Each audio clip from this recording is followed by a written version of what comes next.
Sometimes we are just set in our ways and getting a new perspective, even to say you are doing the right thing.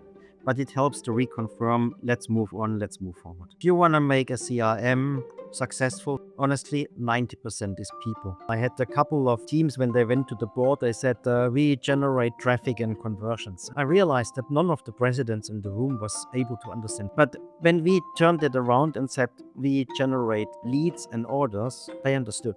Having a vision, it also takes a lot of courage. It takes commitment, leadership, collaboration to turn that vision into reality. Technology is never the issue. I think we are able to do everything with technology.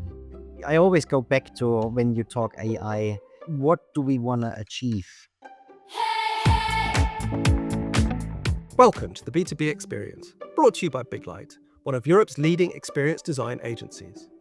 In this podcast series, we speak to digital pioneers in B2B and tell real stories of breaking down barriers and delivering change. I'm Steve Borges, and my guest today is Bernd, who began his career focusing on strategy at Bosch Power Tools. He went on to senior roles in marketing and business development before pivoting to the world of consulting. His real-world experience and consulting background eventually led him to a global leadership role at ABB, a $30 billion corporation.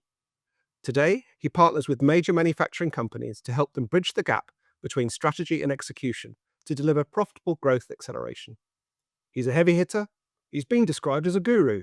He's often a facilitator at conferences around the world, but rarely a speaker. So I'm really looking forward to hearing his story. Steve, pleasure to being with you. Thanks also for the nice words. I hope they do me credit, and delighted to have that conversation with you today. Excellent. Well, it's good to have you with me.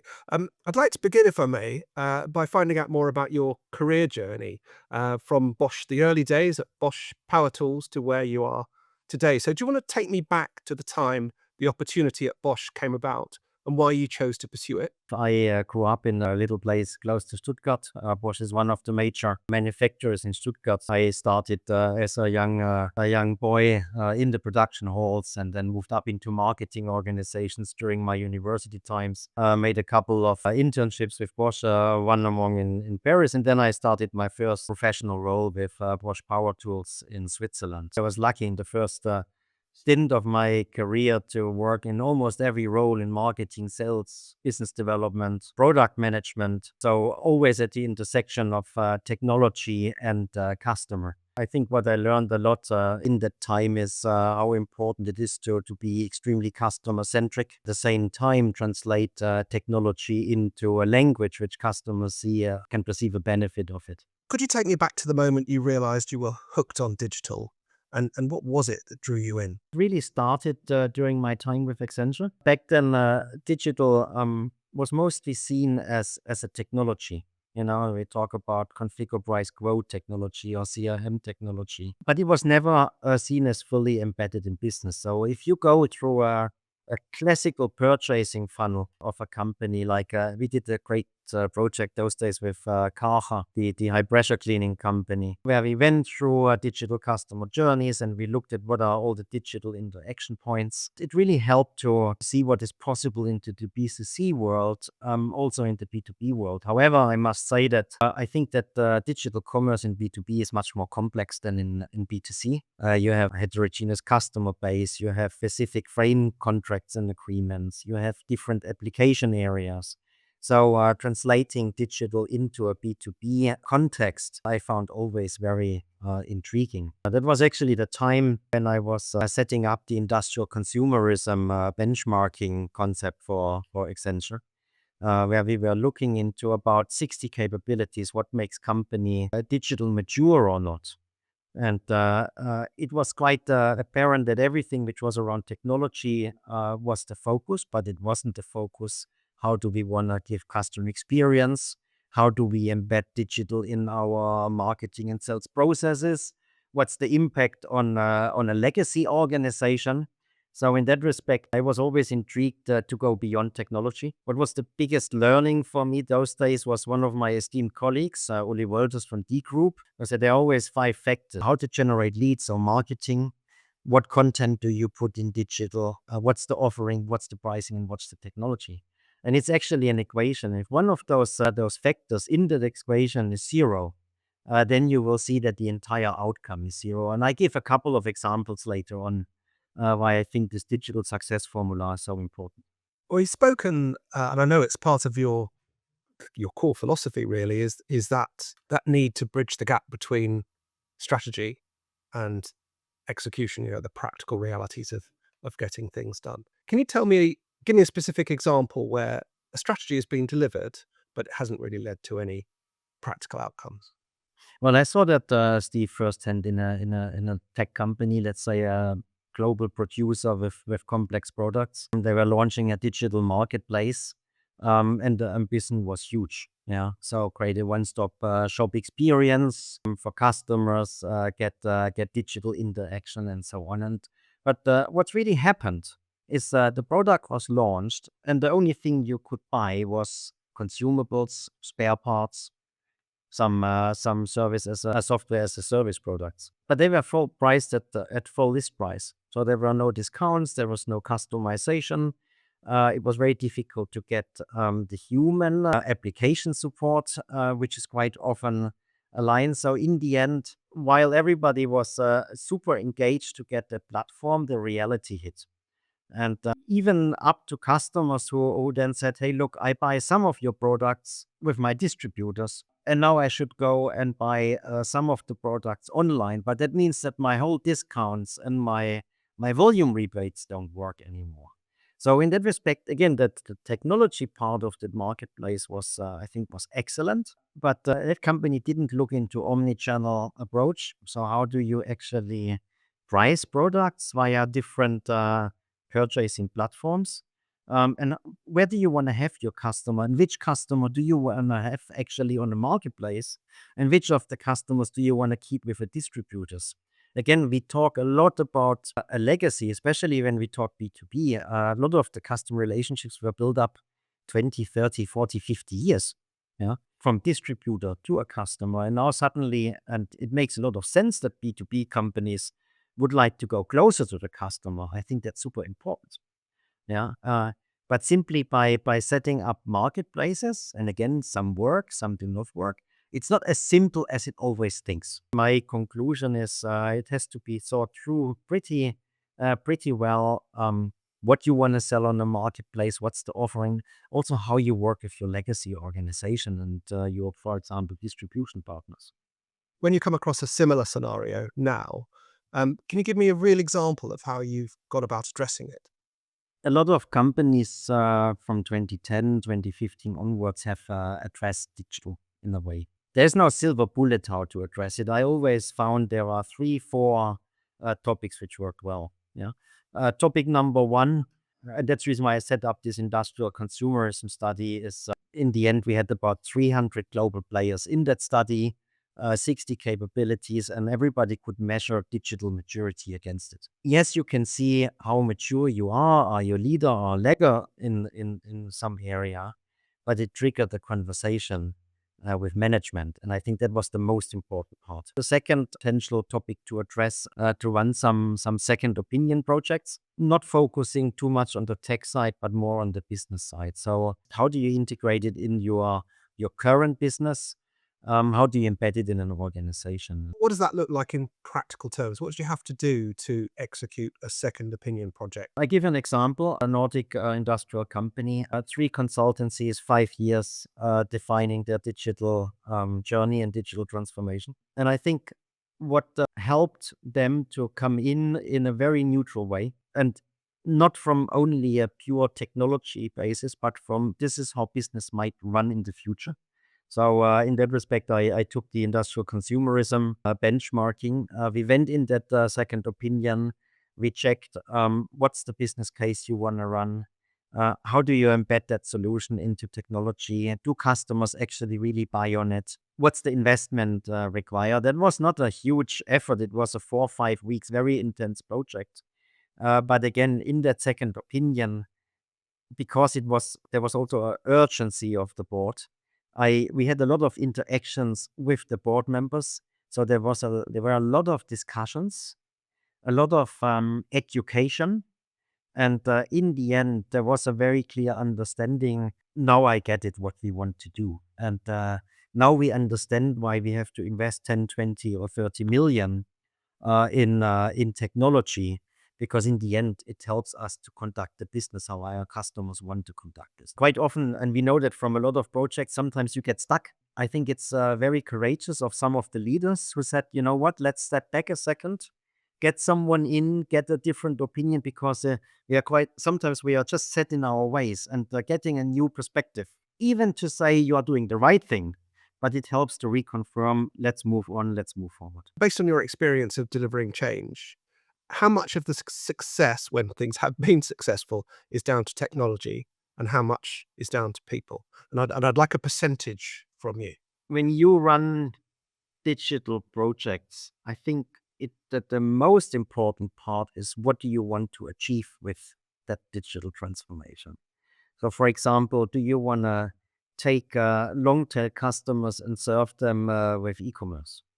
Or do you want to implement a configuration tool, a CPQ tool, because your company has so many product variances, and it's quite important to configure solutions to customers. And I think that is where it all comes down to, because you cannot bring complexity in, for example, configuration. So if you look at the European companies with our engineering capabilities and just say we have complex engineering capabilities and we transfer it to a CPQ tool. So obviously the CPQ tool fails. Then it comes to like 100% to the transformation, because we bring the complexity into the CPQ tool. So I think the key part is, what do we want to achieve? So the people aspect is equally important, what you want to achieve, or even more important, what then technology can deliver. If you put too much pressure on the technology, it will fail. If you take the complexity out of your business, the technology will deliver. So on that basis, you're at 50-50? I would say 70-30. 70 is people, business acumen, and 30 is technology. If you want to make a CRM successful, Steve, honestly, 90% is people. It's the processes, it's the discipline, it's adoption, it's how you segment your market, how you approach your customers. The implementation of a tool is, so the tool itself is easy. It's more the question, do you implement the right tool? Do you lift and shift your processes, and then do you work with it? In a sense, I'm starting to wonder why we even call it digital transformation, because it's more like business transformation facilitated by some digital capabilities. Would you agree with that? I couldn't agree more, Steve. I quite often take the word digital out. I think that in the next 5 or 10 years, the way how you run business is changing, because you have more and more tools you use. Yeah. I don't know why we call them digital tools or technologies. Yeah. It's simply that the processes are the same. Customers want to get a great experience. So if they come back to my configuration example, they had a sales guy who helped them to configure a product. Now in future, they might do that themselves, but I don't know why you call it a digital. I don't call it a digital CPQ. It's a configure price quote tool. In former days, it was called customer service. They picked up the phone and they said, "What's your finances? What's your installed base?"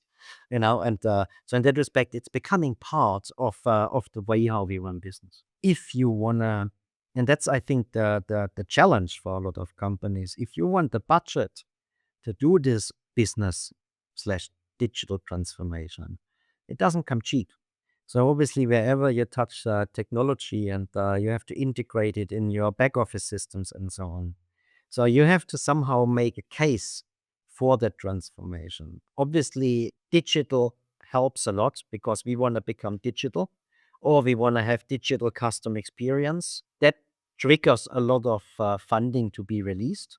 I personally prefer to say we increase our market share by X, or we grow by Y% by giving a better experience to our customer by implementing a new portal. So it's the question how you actually phrase the topic of digital. What's the best way that you've found of convincing the organization of the need for change and of the need to act? A lot comes from within. So as a leader in a company, you have to have a very clear vision. So obviously, helping companies to make that vision is clear. But having a vision, it also takes a lot of courage. It takes commitment, leadership, collaboration to turn that vision into reality. There are always the trade-offs, Steve, between short term and long term. Yeah. Obviously, if you come back to a big digital program where you get multi-million funding, it's in a portfolio of other investments. It might be that the company a year later will redirect all the investments in new products or in an M&A activity. It's a big part is to constantly showcase that there is value in it, remind people what's the journey to go, and then also at this stage helps to make those digital quantum leaps. Another part is rigor in execution. So a lot of companies stuck in concepts. So a lot of the triggers which also help are working in MVPs and show what has been implemented. It's also about communicating the results and bringing the organization along the journey, because again, it's not always easy. There are always a couple of hiccups. Hence, leaders need a lot of stamina to go through that change and bring the organization along. So, what are the biggest barriers to change that you've encountered, and how have you managed or helped to overcome them? There are two big barriers to change. One is a people side, and the other is a process on how to do the business change. If I come back first to the people side, it's every marketing and sales leader who is in the line of a P&L has to deliver his quarterly results. So when you come with a digital transformation, business transformation, it first of all interrupts the way how you manage your revenue streams. So by taking out that fear, to say, let's try to continue with bringing the business in at the same time we try some new stuff. This might actually help for this MVP approach. So it's having this business acumen with the middle management. I mentioned before, with German, we say the mud layer, and show them the benefits and bring them on board. So these are some of those areas. I think the third one, when you talk about resistance to changes, is the topic of evolution versus revolution. And I think I have experienced that myself several times. If you are coming back to a marketplace or a customer portal, if you evolve an existing e-business platform, that means you increase speed, you take out failure rates, you give a better customer experience. There is no resistance from the organization to continue working with the e-business system because people are familiar with it. They know how it works. There is no process disruption. If you then on the other side say, okay, I build up a complete new customer portal and a complete new e-business system, suddenly people don't find the buttons anymore they were used to. So there is a lot more resistance going from this is a perfect solution versus I evolve my initial platform I have, and I come back to the vision.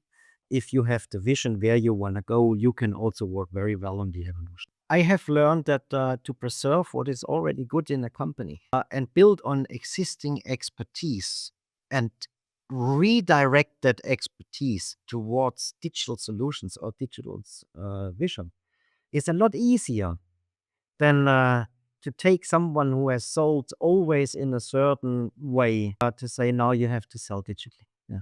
So bring the organization along. I think that was one of our initial questions. It's the people you asked about people versus technology, and I come back. The more you bring the people along in a digital transformation, make them also embedded in the process, in the responsibility, your digital transformation will be successful.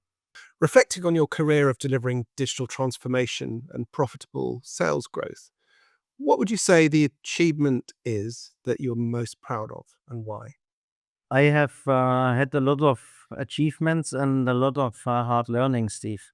I think that always goes hand in hand. So I have learned to become very humble. in that way. I think the achievements, a couple of achievements, I'm very proud, and that is I have realized over the years that companies who are excellent in marketing and sales organizations, and that also includes digital and technology, have a 1 to 3% higher EBIT and a double-digit growth towards their peers.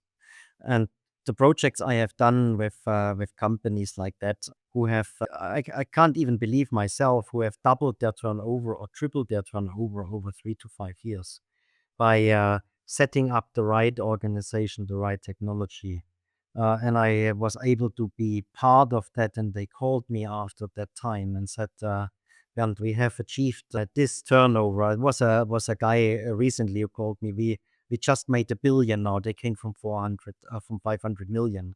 And he said, that was the part where we can be proud of. I'm actually say I'm not. It wasn't me. It's actually you guys because you did the execution in a rigorous way. That's one part definitely where I'm proud of. The other part is, and I mentioned before, is when people said, "Now I get it." So especially in digital business, and I had this quite often when the teams or board members said, "Now I really understand this digital. Now I understand what is in it for us as a company." And yes, we are willing to invest those multi-million dollars in that program because we believe in it.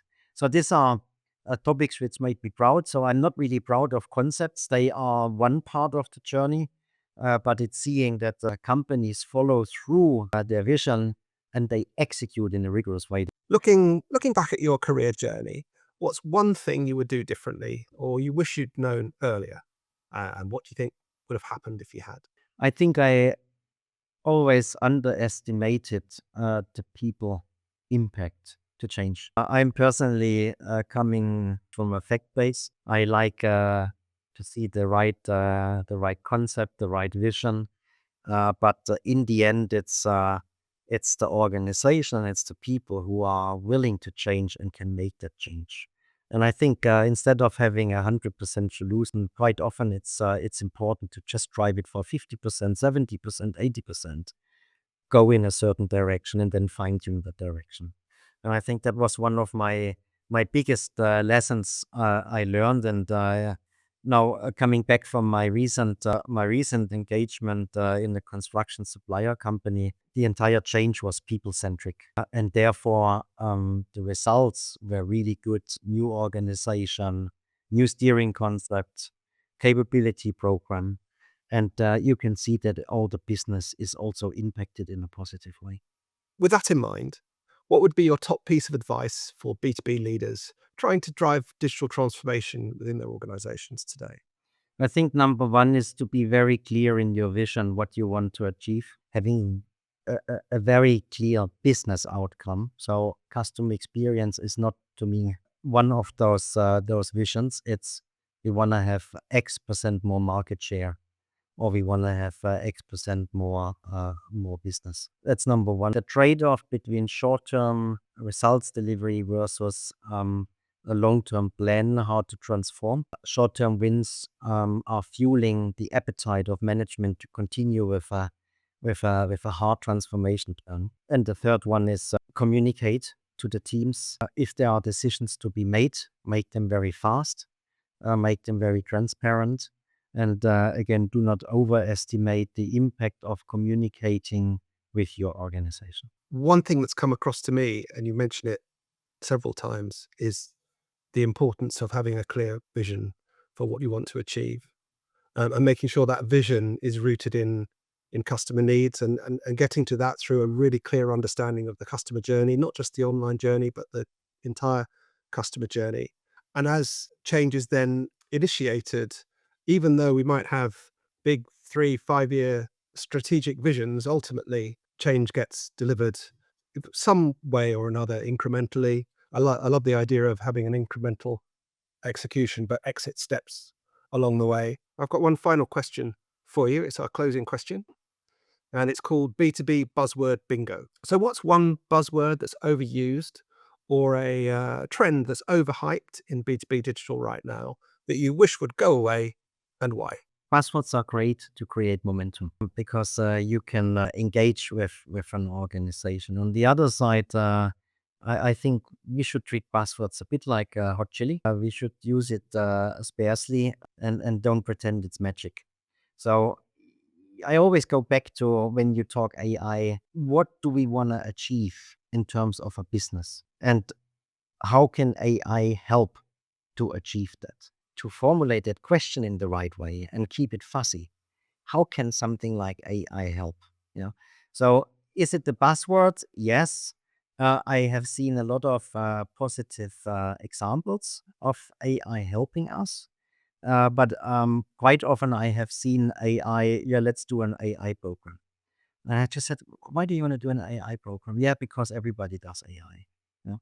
So when I go back into where I am in marketing and sales, and I say, how can you use AI to generate customer specific value propositions? Because I know that this is where my organization has a weakness, or this is where our customers expect us to be the market leader. And we can say, can AI help us to be much sharper in the value proposition? I understand why I use it. So going away from the buzzwords, much more to a very operational doing. I can't promise not to use AI in conversations moving forward because every day seems to involve it. It's good to hear your point of view. I've seen you on stage a lot, but you're usually asking other people what their point of view is. So it's nice to hear yours. It's an interesting insight. Well, that's it for this episode. If you enjoyed it, then please don't forget to hit subscribe and to share it with your network.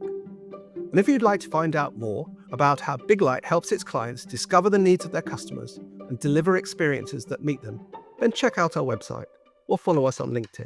I'll see you next time.